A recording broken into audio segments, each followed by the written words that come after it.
Welcome back to my YouTube channel. चलिए आज हम आप लोगों को अनुपलाल महाविद्यालय का टूर करवाते हैं।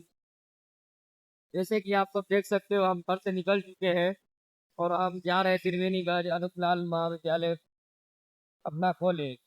तो आपको हम आगे का दिखाते हैं।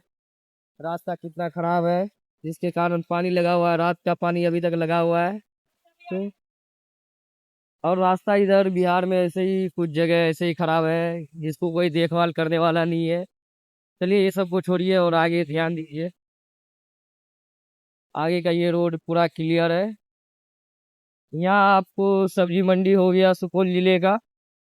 जैसे कि आप सब देख सकते हो भीड़ बहुत अच्छा खासा है और हम इसको छोड़ते हुए आगे निकल गए हैं। तो गाइस अब हम आप लोगों को मिलते हैं कॉलेज में।